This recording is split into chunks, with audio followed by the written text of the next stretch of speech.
I don't care if you believe me, but I need to tell this, because I still dream about her voice. This happened in 2017, when I was 15. My father had just passed, and my mother was having a hard time. So she sent me to stay with my uncle in a quiet village called Obil, not far from the edge of a thick forest and a wide, slow-moving river.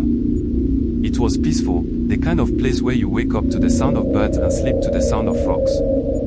But there was one rule everyone followed. Stay away from the river after sunset. It sounded silly at first. I thought maybe there were snakes or crocodiles. But my uncle told me it was something else. There's something inside the water, he said. Not animal. Not human. Something old. He said people had heard a girl's voice near the river at night. Singing. Soft and sweet. And those who followed the voice were never seen again. The old women in the village called her the River Maiden. They said she used to be a real girl, a dancer, the best in the village. But during a festival years ago, someone dared her to dance on the rocks in the middle of the river. She slipped and was taken by the current. Her body was never found. And since then, the river sinks. Of course, I thought it was all just stories.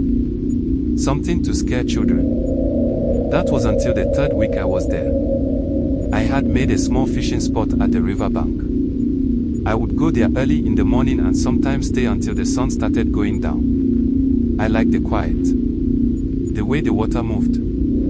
It helped me stop thinking about my dad. But one evening, I stayed too long. The sky was dark purple, the sun gone. I packed up my things, ready to leave, and then I heard it. A voice. Soft. Like someone humming just behind me. I turned around. No one was there. The hairs on my arms stood up. I felt cold, even though the air was still. Then the voice changed.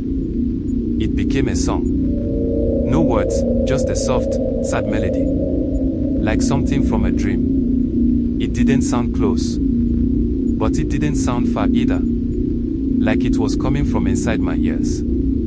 I looked toward the water. That's when I saw her. A girl. Standing ankle deep in the river. Her back to me. She wore a white cloth that floated on the surface like it wasn't even wet. Her hair was long and black. She was swaying to the music like she was dancing without moving her feet. I don't know why, but I couldn't move. My legs felt heavy. My mind was slow. Like I was falling asleep, even though I was standing. She turned. Her face was pale, like someone who hadn't seen sunlight in years. Her eyes were big, too big, and completely black, like oil. Her mouth didn't move, but the song grew louder in my head. Then her arm reached out. She didn't speak, but I heard it clearly in my mind. Come. And I took one step forward. The river felt cold as ice. It pulled at my feet. My heart beat slower. I felt like crying and didn't know why. Then I saw her smile. Her teeth were sharp. Not like a human's. Her skin began to change, turning gray, almost like the bark of a tree soaked in water too long. And behind her, the river opened wider, like a mouth. Suddenly, I remembered what my uncle said. I heard his voice in my head. If you hear her sing, close your ears and run. I turned and ran. I don't know how I moved. My legs were heavy. The tree seemed to bend toward me. But somehow I made it back to the house. I slammed the door and didn't sleep that night. In the morning, the village was loud. People were searching. A boy from the next compound, F, had gone missing. His slippers were found by the river.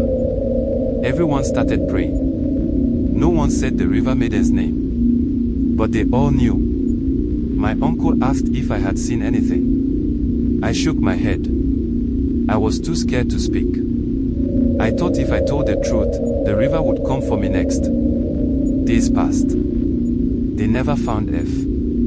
But I still saw her. Not in real life, in my dreams.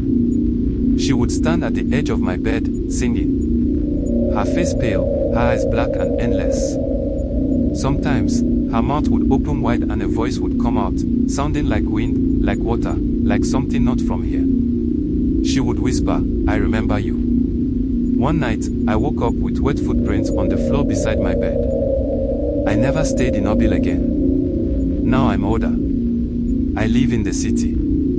But I stay far from rivers. I don't swim. I don't fish. And when I hear any soft singing at night, even from a phone or the radio, I feel cold all over. Because I know she's still out there. Still waiting in the water. Still singing.